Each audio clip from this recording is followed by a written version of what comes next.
It's a real pleasure to be here tonight with you to the opening of this event initiated by the Brazilian-Lebanese Chamber of Commerce, CCBL, and consecrated to celebrate the International Physicians' Day. It gives me an even greater pleasure to be here since this year's event, of which tonight is dedicated to Beirut. I'm also thrilled to get to know Dr. François Nader, whose contribution to science and global health, nonetheless the Moderna vaccine against COVID-19, elevates him to the rank of most inspirational figures. His achievements add up to the legendary list of Lebanese descent success stories. Dr. Nader, there are no words to describe the pride and honor that you Lebanese at home and abroad draw out of your attainments, particularly in the dire situation we are in. It heals our wounded hearts and fills it with hope. It deepens our belief that Lebanon's future lays in the hands of people like yourself. There is no timelier, no more relevant topic than to talk about the corona vaccine for what it means toward health and sanity. To date, it remains the only hope for humanity. But also, there is nothing more empathetic than to brand this CCBL year of events Anno de Beirucci. It warms up my heart and that of my compatriots with a sense of solidarity and support. Isn't it Lebanon's best vaccine against despair and hopelessness? Thank you, everyone, for being here. And even though I don't speak Portuguese, I can read. And just reading your names, it gives me the absolute impression of being in Beirut. I see the SCAF and the Shikani and everyone else. I mean, it's pretty amazing to be among our friends. And Renata said it the best probably when she invited me. She said, you will be among your brothers and sisters, and we share the same roots. And I cannot, this cannot be more true, actually. The theme that I want to share with you today, it is how do we intersect, how do we put together my background as an immigrant, like all of us on this call today, and COVID vaccine, okay? How does it work? I found a lot of intersections between these two absolutely completely different words.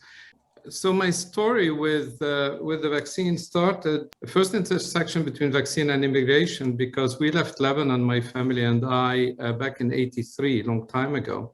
And our first stop was in France. And I was a young doctor back then, with a wife and a kid, and we had to leave Lebanon for obvious reasons, and we landed in France. And my first job actually was given to me in the vaccine business at the Pasteur Institute. And it was an amazing opportunity because frankly, you know, like many immigrants, I showed up in France with limited contacts, did not know a lot of people. And this individual actually recognized that Lebanon was going through a terrible, terrible situation back then and offered me a position with the Pasteur Institute. And this was frankly the beginning of my career, the beginning of my journey.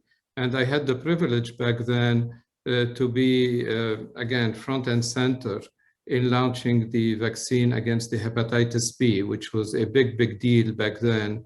And now years later, it's common practice. But back then, the Pasteur Institute launched this vaccine. It was one of the first, actually the first vaccine against hepatitis B. So I got to thinking, frankly, as how these two words intersected. And what came to mind, this first thought, I think most every one of us, having gone through what we've gone through, having left our country either this year or 50 years ago or 100 years ago, our family, ourselves, destiny has this very unique thing where it put helpers on our path. And these helpers, actually, I could not find a better word, believe in us for no good reason, and they give us a chance. And I was lucky to have this helper on my first job in France. And our first encounter, this individual, his name is Pierre Calus, actually shook my hand and said, I'm really sorry for what's happening in your country, and I'm here to help. And this was the beginning of a journey. So, I mean, probably my first lesson today, intersection with COVID, is I will never forget this individual back in '83. And I'm, for one, always very, very grateful, because along the way, as I was thinking about this presentation, I identified 10 people who actually helped me get where I am today.